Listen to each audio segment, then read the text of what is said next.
여러분 안녕하세요. 이번 영상은 모든 분이 꼭 끝까지 보셨으면 하는 영상입니다. 사람은 어떻게 언어를 습득하는가에 대한 크라센 박사의 발표 영상인데, 크라센 박사에 대해 간략하게 소개하면 80이 넘는 지금의 나이까지 평생을 언어학 그리고 언어교육학을 연구한 USC 대학교의 명예교수입니다. 이 영상은 1980년대 초반에 발표한 내용이고, 언어를 배우고자 하는 그리고 언어를 가르치는 모든 분에게 생각할 거리를 던져줄 것입니다. 그리고 이 영상을 보시고 외국에서나 가능한 이야기, 한국은 달라 이런 생각을 갖기보단 그래도 한평생을 제2외국어 언어 습득을 연구한 이 박사님이 왜 이런 생각을 갖고 있고 왜 이런 발표를 했는지 생각해 보시면 분명 얻을 수 있는 좋은 내용이 담겨 있습니다. 특히 영상 후반부에 나오는 내용이 언어 학습자에게 큰 도움이 되기 때문에 꼭 끝까지 한번 보시길 바랍니다. 감사합니다. How do we acquire language? And I'd like to begin this discussion, this presentation, with an outrageous statement. In my opinion, we all acquire language the same way. The reason this is an outrageous thing to say is that these days in education, we're living in an age of individual variation. We're very concerned about how our students are different, not how our students are the same. Those of you who've been around in the field for a while remember, about 15, 20 years ago, people were very concerned about something called field-dependent learners and field-independent learners. You give people a certain test and one group gets this treatment, one group gets the other. Then about 15 years ago, it was left side of the brain, right side of the brain. Some people are left hemisphere thinkers. Some people are right hemisphere. Then about 10 years ago, cognitive style. The cognitive style of the home culture differs from the cognitive style of the school culture. We have a clash, etc. Well, each of the examples I gave you is probably correct. There is individual variation, and there is quite a bit of it. Nevertheless, there are some things we all do the same. Let me give you some examples. Digestion. We all digest food the same, no significant individual variation. First you put it in your mouth, then you chew it up, then it goes down your throat, then into your stomach. That's how it's done everywhere. That's how it's done in North America, South America, Europe, Asia, Africa. That's how it's done everywhere in the world. The visual system's the same everywhere. It's always the occipital lobe in the back of the brain. It's never in the side of the brain. It's never in the front of the brain. It's never in the elbow. It's done exactly the same everywhere you go. We all acquire language the same, and rather than just talk about it, I'd like to show you. I'd like to take just a couple of minutes and give you some sample language lessons. I'll use a language that I'm sure you've heard before and maybe some of you speak, and you can tell me which of these two very brief lessons you like better. Here's lesson number 1. Wir werden jetzt anfangen, Deutsch zu lernen. Und ich möchte im Voraus sagen, dass nach meiner Meinung Deutsch ist eine sehr schöne Sprache. Und ich hoffe, dass Sie alle sehr viel Erfolg mit Deutsch haben werden. What do you think? Good lesson so far? Do you think if I kept talking to you like that, you'd pick up German? Not very likely. How about if I repeated it? Would that help? Probably not. How about if I said it louder? Would that help? Probably not. How about if I said it and you repeated it back? Again, I don't think that would help. How about if I wrote it out for you and you could see it on your television screen? That wouldn't help either. How about if I wrote it out for you and you copied it down? How about if I wrote it out for you and deleted every fifth word and you tried to guess what the word is? The truth is that none of these things help. None of these things mean anything, and I hope you can see that now. Here's lesson number 2. And for this, you have to watch me carefully. Das ist meine Hand. Verstehen Sie das? Hand? Everyone say, ja, I can hear you, even though it's a TV audience. Good. Kopf. Das ist mein Kopf. Verstehen Sie Kopf? Ja? Gut. Kopf. And here I'll draw a picture now. Kopf. Ist gut, ja? Schön. Kopf. Das ist Mr. Spock, ja? Mr. Spock hat 2 Ohren. Ohren. Verstehen Sie Ohren? Er hat 2 Ohren. Okay, Mr. Spock. Ja? Ach, nein. Entschuldigung. Okay.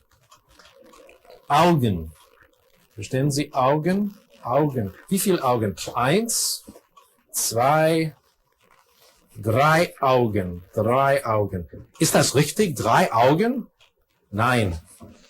Wir haben nur 2 Augen. Mond. Verstehen Sie Mond?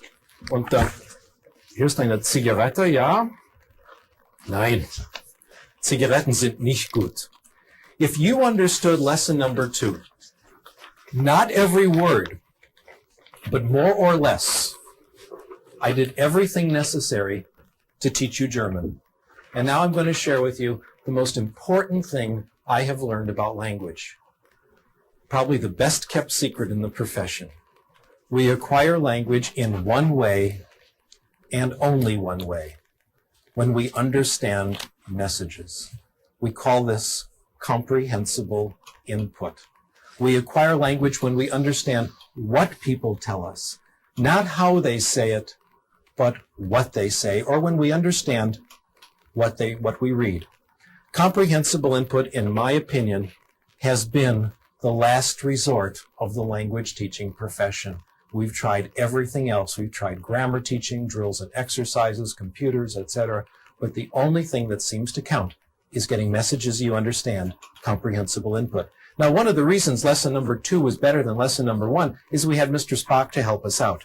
So anything that helps make input comprehensible, pictures, knowledge of the world, realia, etc., helps language acquisition. If comprehensible input is true, what we call the input hypothesis is true, other things follow from it. And a very important corollary of the input hypothesis is this, and this may come as a bit of a surprise to some of you. Certainly came as a surprise to me. Talking is not practicing. Talking is not practicing. What does this mean? It means if you want to improve your Spanish, it will not help you to speak Spanish out loud in the car as you drive to work in the morning. It will not help you to go to the bathroom, close the door, and speak Spanish to the mirror. I used to think those things help. Now I think they don't. On the other hand, if we were a German class and we could hang together for a couple of weeks, say an hour a day of German, and I could keep the input light and lively, as in the second example, you'd start to acquire German. It would come on its own. And eventually, you'd start to talk. Your speaking ability would emerge gradually. Now, we have a lot of evidence that this is true, and the evidence is in the professional literature, in books, in journal papers, etc. And if you're an insomniac, you're welcome to look at all that. But rather than go through that, I'd like instead to tell you a story that illustrates the same point. I've used this story for a long time, so those of you who've heard it before, I've been using this for about 15 years, and the reason stay with it is that it makes the point very well, and I've discovered it's just about a universal experience. What has happened to me has certainly happened to you. And bear in mind, if you've heard it before and you're tired of hearing it, think how I feel. My experience took place in 1974 when I was briefly living in exile from California, working at the City University of New York at Queens College as director of English as a second language. And like everyone else in New York, we lived in a big apartment building. And the apartment next door to us was owned by a Japanese company. And every year, there'd be a new family in the apartment. And every year, there were the children who couldn't speak English. And there I was, director of English as a second language. I will teach English to these children and brag about it to my friends. So I remember going up to the little girl next door. She was 4 years old. Her name was Itomi. And I didn't know about this material on language acquisition then. Nobody did. And I thought then the way you get people to acquire language is you get them to practice talking. So I tried to get her to talk. I'd say, Itomi, talk to me. Say good morning. Say hi. No response. Well, clearly I decided I've got to make this more concrete. Itomi, say ball. No response. Well, obviously I've got to break it down into its component parts. Let's work on initial consonants. Say ba. Look at my lips. Again, no response.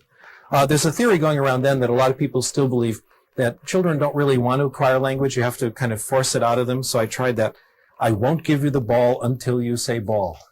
That didn't work either. No matter what I said, Itomi wouldn't speak. She didn't say anything the first week.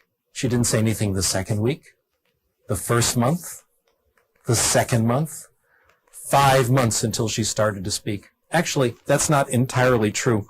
Children during this stage do pick up certain expressions from the other children in the neighborhood. It's not real language. They understand approximately what they mean. It's not real language. They have a rough idea what it means. They use it in roughly appropriate situations. Things like, leave me alone, get out of here.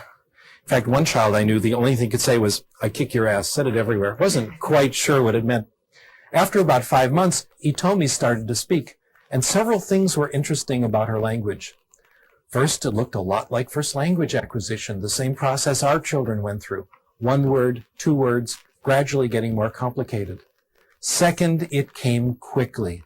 By the time Itomi and her family went back to Japan at the end of the year, her English was closing in on the way the other children in the neighborhood were talking. The question is this: what was going on during those 5 months? She was listening. She was picking out comprehensible input. When she started to speak, it was not the beginning of her language acquisition. Let me repeat that. When she started to speak, it was not the beginning of her language acquisition. It was the result of all the comprehensible input she had gotten over those 5 months. Now, a silent period for a child in a situation like this is not pathological. It's normal. It's what you expect. You'd like to have a silent period, wouldn't you? How would it be if you had to study another language, but you went to a class where you didn't have to say anything? Doesn't that sound wonderful? You can talk all you want. You can raise your hand. You can volunteer. But no one's going to call on you. No one's going to put you on the spot. Also, in this perfect class, if the input isn't comprehensible, it's the teacher's fault, not yours. That's how we're doing it now. And the results we're getting aren't a little better than other methods. They're actually much, much better. Before I leave this topic, let me put in a brief commercial message for speaking. I'm not opposed to speaking. I think when students speak, it's fine. But what counts in speaking is not what you say, but what the other person says to you. In other words, when you get involved in conversation, what counts is the input that you can stimulate from other people. So I'm in favor of student speaking, but we have to understand it makes an indirect, a helpful but indirect contribution to language acquisition. I'd like to discuss one more hypothesis before we move on to literacy, and this is a very important one called the affective filter hypothesis. Research in language acquisition has concluded that there are several factors that relate to success in language acquisition, and I'm going to list them here on your screen. One factor is motivation. Students who are more motivated do better in language acquisition. Those of you who study this know that it's a little more complicated than this, but this is a good approximation. Second, self-esteem. Probably the dominant concept today in popular psychology. Students with more self-esteem, more self-confidence do better in language acquisition. Third, anxiety. And here the correlations are negative.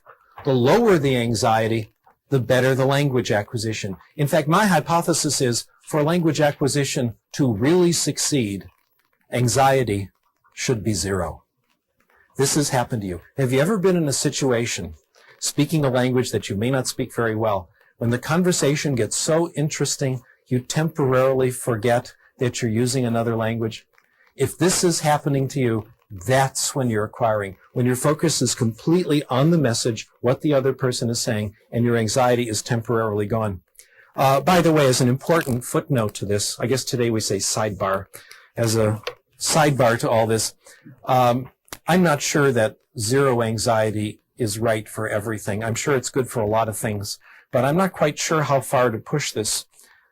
Speaking to you as a college teacher, speaking to you as a parent, I'm not all that free and easy. I think there are certain things in school children absolutely must learn. I think my students at the University of Southern California should suffer. We have hard classes, tough requirements. You don't do the work, you're out. I finally learned what they tried to teach us in educational psychology. The amount of drive or anxiety necessary to accomplish a task depends on the task. Sometimes we call facilitative anxiety is okay. I don't believe in torture, but sometimes a little anxiety is okay. Language acquisition, though, is different. For language acquisition to succeed, anxiety has to be directed somewhere else, not at the language. Frank Smith puts it this way: for the child to develop literacy, the child has to assume that she's going to be successful. The way we integrate this into the theory is like this. If the student isn't motivated, if self-esteem is low, if anxiety is high, if the student is on the defensive, if the student thinks the language class is a place where his weaknesses will be revealed, he may understand the input, but it won't penetrate. It won't reach those parts of the brain that do language acquisition. A block keeps it out. We call this block the affective filter. Here's how it works. Somewhere in the brain, Chomsky tells us, is a language acquisition device. Our job is to get input into the device. So that's input here. Low motivation, low self-esteem, high anxiety, the block goes up, the filter goes up, and the input cannot get in. This explains how it can be that we can have two children in the same class, both getting comprehensible input. One makes progress, the other doesn't. One is open to the input, the other's closed. Let me now try to summarize everything I've said in the last 10-15 minutes or so, and I'll summarize it in one sentence, and we'll wonder why it took me that long.